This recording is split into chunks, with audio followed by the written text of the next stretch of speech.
नहीं है, लेकिन जान लीजिए राम जी कभी झूठ नहीं बोल सकते। वो मर्यादा पुरुषोत्तम हैं।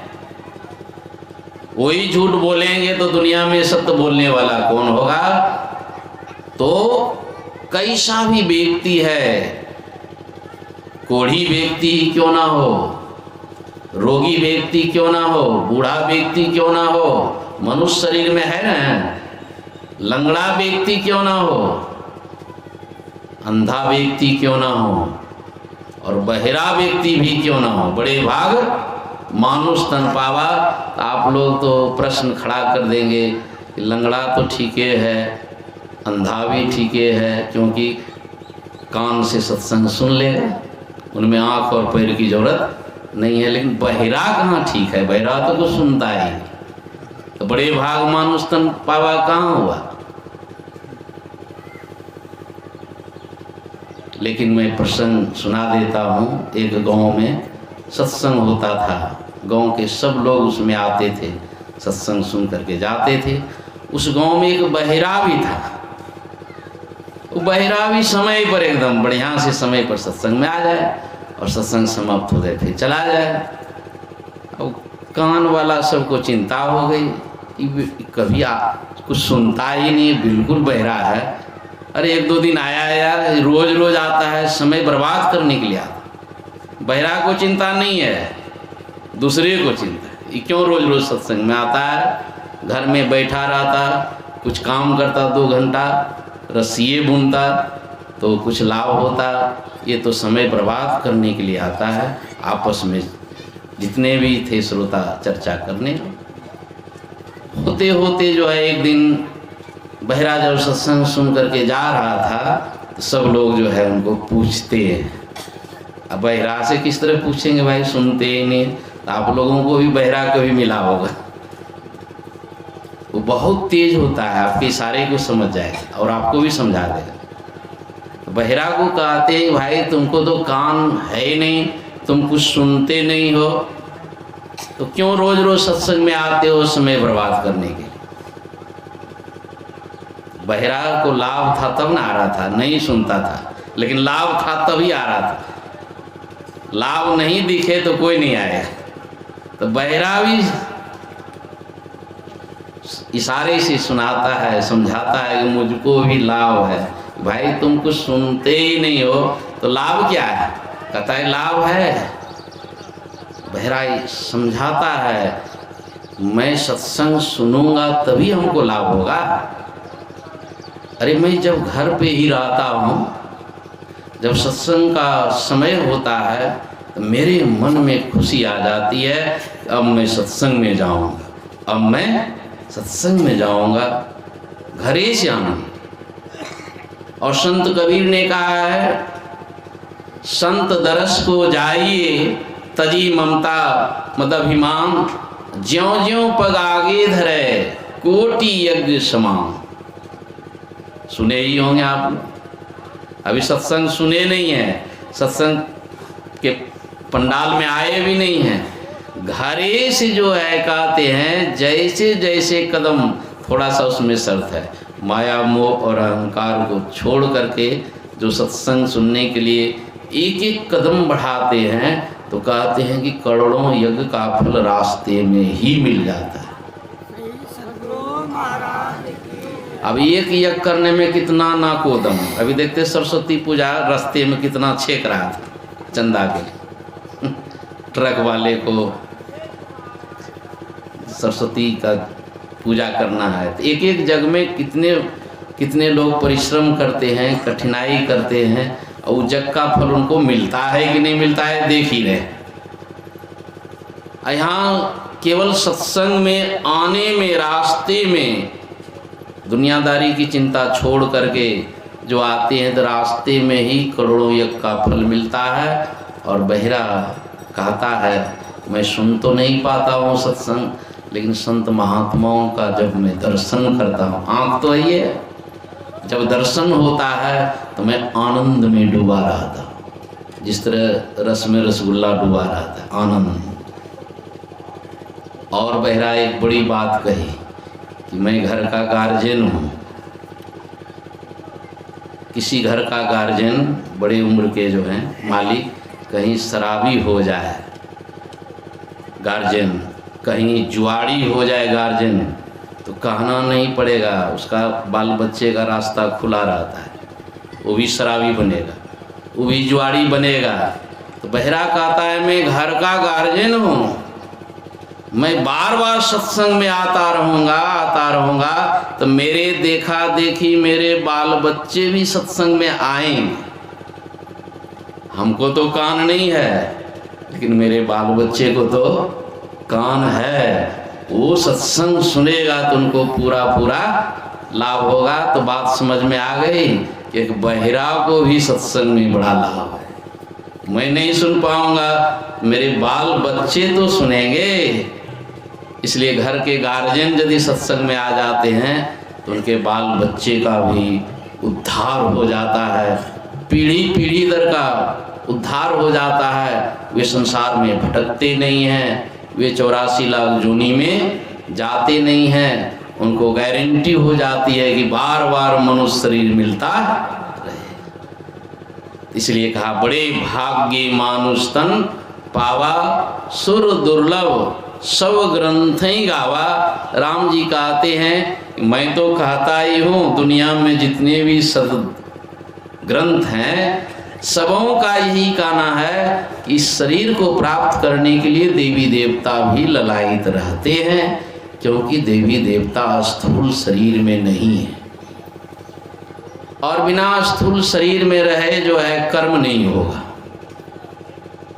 है ना। हम मनुष्य शरीर में हैं तो जैसा कर्म कर सकते हैं, पाप या पुण्य जो कर्म करेंगे आप ही करेंगे। शरीर छूट जाएगा तो ना पाप होगा ना पुण्य होगा। तो यहाँ पाप और पुण्य से परे जाने की बात हम लोग गुरु महाराज के वाणी में सुन रहे थे। यही मानुष देश मैया में करूं परमेश्वर में प्यार, कर्म धर्म जला खाक कर देंगे तुमको तार। बहुत पुण्य किए हैं, शरीर छूटेगा तो देवलोक जाएंगे, स्वर्ग जाएंगे।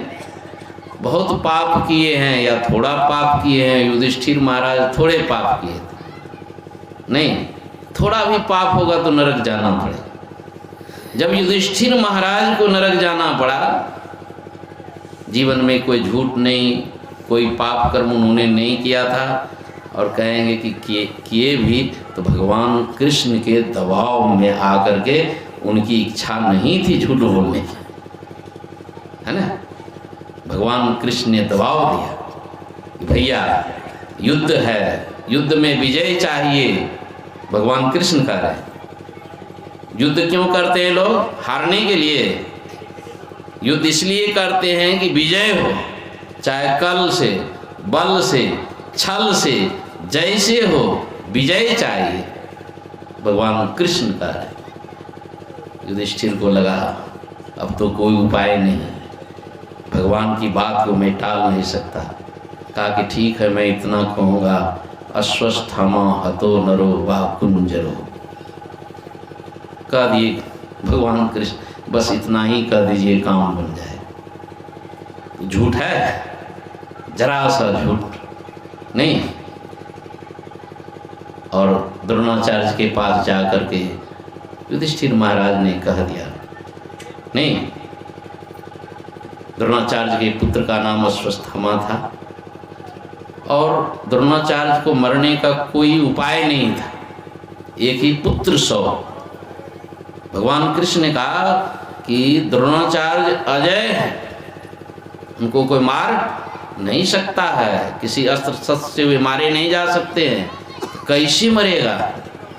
कहा कि उनको पुत्र शोक का समाचार मिल जाए, एक ही पुत्र था उनको, कोई सुना दे कि आपके पुत्र जो है मारा गया है, तो फिर अस्त्र शस्त्र वो त्याग देंगे। एक ही उपाय है।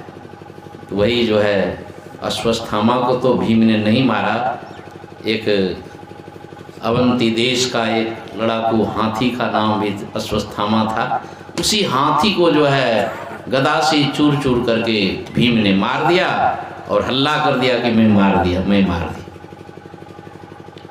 लेकिन भीम के बात पर द्रोणाचार्य को विश्वास नहीं हुआ। कहा कि तो झूठ भी बोलता है, यदि युधिष्ठिर बोल दे मुझे विश्वास हो जाए। इसी कारण से युधिष्ठिर महाराज को झूठ बोलना पड़ा। और गुरु महाराज के प्रवचन में मैंने पढ़ा, इतने बड़े धर्मात्मा थे, धर्म का अवतार थे, और ये लंबे जीवन काल में एक बार उनसे गलती हो गई, एक बार उनके मुख से झूठ बोला गया, तो उनकी कुछ खातिरदारी होनी चाहिए। गुरु महाराज कह रहे इतने बड़े धर्मात्मा थे तो उनकी कुछ खातिरदारी होनी चाहिए, लेकिन गुरु महाराज कहते हैं उनकी कोई खातिरदारी नहीं हुई। उस छोटे से पाप कर्मों के कारण उनको नरक में जाना पड़ा। 2 मुहूर्त के लिए ही गए नरक में, उंगली गल गई। इसका मतलब है कि थोड़ा भी पाप यदि हो गया है किसी के जीवन में, तो कहते हैं कि नरक तो निश्चित है। चाहे कितना भी तीर्थ कर लीजिए, कितना भी पुण्य कर लीजिए, कितना भी दान कर लीजिए, कितना भी कुछ कर लीजिए, पुण्य किए मिलेगा वो भी, लेकिन पाप मिटेगा नहीं, घटेगा नहीं, उसके लिए नरक जाना ही पड़ेगा। कोई कहेंगे हम नरक नहीं जाना चाहते हैं, पाप तो बहुत किए हैं, तो गुरु महाराज कहते हैं यही मानुष देश मैया में करूं परमेश्वर में प्यार। यही मौका है, मरने के पहले, शरीर छूटने के पहले परमात्मा से प्रेम कर लीजिए। कर्म धर्म जला खाक कर देंगे तुमको तारा, नहीं जाना पड़ेगा स्वर्ग नरक। इसी शरीर में मोक्ष और मुक्ति प्राप्त होगी।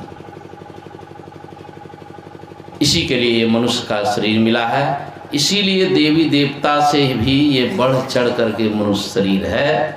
नहीं, साधने धाम में मोक्ष करे द्वारा, पाई न जेहि परलोक संवारा।